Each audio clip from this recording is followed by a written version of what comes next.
Saudara-saudari sekalian yang terkasih dan dikasihi oleh Tuhan, kita berjumpa kembali dalam Renungan Harian Katolik Paroki Tomang, Gereja Maria Bunda Karmel yang kita lakukan pada Selasa 9 Desember 2025. Dan tema kita hari ini adalah nasib domba yang tersesat, yang didasarkan pada teks Injil Matius bab 18 ayat 12 sampai 14. Yesus mengemukakan tentang sukacita gembala karena seekor domba yang tersesat tapi kemudian dapat ditemukan kembali. Mengapa kembalinya domba yang sesat itu menimbulkan sukacita yang lebih besar?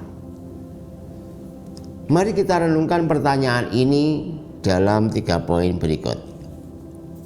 Yang pertama, sesat berarti mati. Domba adalah binatang yang rentan terhadap binatang buas. Bahkan hidupnya selalu diincar oleh kematian. Kenapa bisa seperti ini?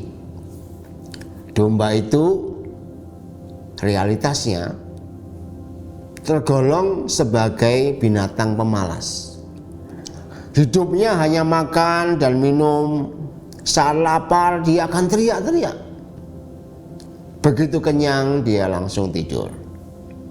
Karena fokus pikirannya di perut, maka ia seringkali teledor, tidak waspada terhadap bahaya.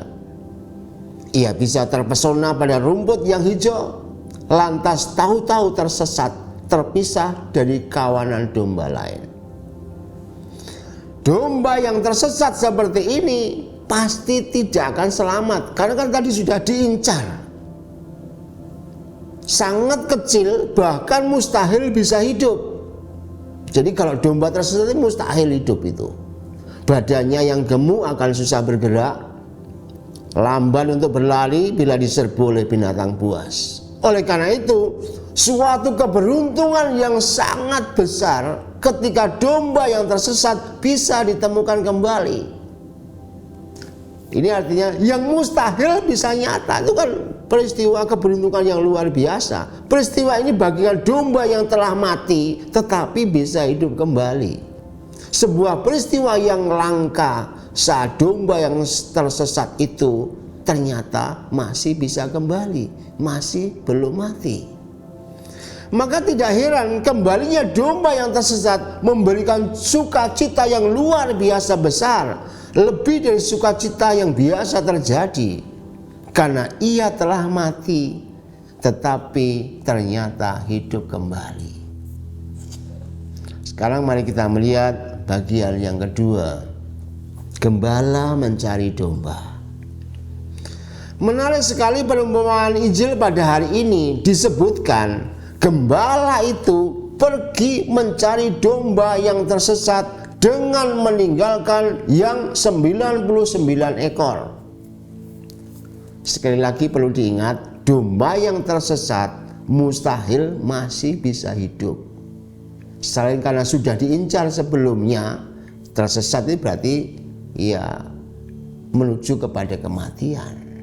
Tetapi meski demikian, gembala itu mencari berarti gembala tersebut tetap rela bersusah payah mencarinya. Dalam ketiadaan harapan, karena 99% pasti mati, gembala masih berharap. Dan bahkan meski 99% domba tersebut itu mati, gembala masih sibuk memikirkannya. Sebuah tindakan yang tampaknya sia-sia, membuang waktu dan tenaga, tampaknya begitu, tapi tidak bagi seorang gembala. Apalagi dalam upaya mencari yang sudah harapannya sangat tipis tersebut, gembala justru tidak memperhitungkan secara matematis. Ia justru meninggalkan yang 99 ekor yang ada di kandangnya. Hal itu sebenarnya bagaikan melepas puluhan ekor ikan hiu hanya untuk mengejar satu ekor ikan teri. Nah, perbandingannya seperti itu. Bagaimana hal yang seperti ini bisa dimengerti? Barangkali kita masih ingat apa yang dikatakan Yesus dalam doanya di Taman Getsemani. Misalnya kita cuplik dari Yohanes bab 18 ayat 9. Di situ dikatakan, dari mereka yang Engkau berikan kepadaku, ya Bapa, aku ingin agar tidak ada seorang pun yang hilang. Nah, setiap domba dinilai sama oleh Tuhan, sehingga kehilangan seekor itu adalah kesedihan yang mendalam bagi gembala. Karena memang Tuhan tidak mengharapkan seekor yang telah dimilikinya, atau kalau kita bandingkan dengan kita, seorang yang telah dimilikinya menjadi mati. Sekarang mari kita beranjak ke poin yang ketiga, gambaran tentang Allah.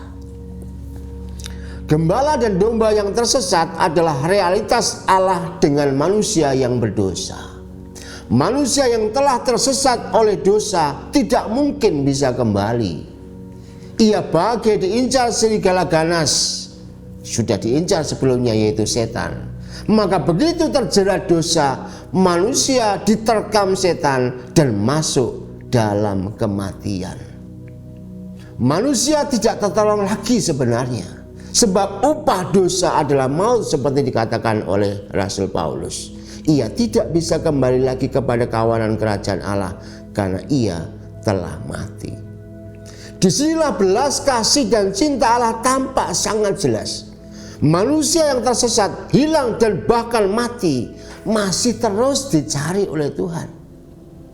Konsekuensi besar dari pencarian ini adalah bukan saja Allah berjerih payah untuk itu atau mengalami sengsara dan derita, tetapi juga bertaruh nyawa dari pihak Allah. Kalau mau dikatakan, inilah negosiasi yang sangat rumit. Setan telah menerkam manusia sehingga mati, tapi kemudian mayatnya itu baru diberikan apabila diganti dengan nyawa Tuhan. Ini kan sebuah perbandingan atau negosiasi yang sangat luar biasa. Untuk dimengerti itu seringkali susah, tapi itu justru menunjukkan Tuhan sedemikian luar biasa dalam mencintai. Tuhan Yesus harus mati agar nyawa manusia diselamatkan lagi, agar kematian itu tidak terjadi lagi, agar manusia yang telah menjadi mayat tersebut dibangkitkan kembali.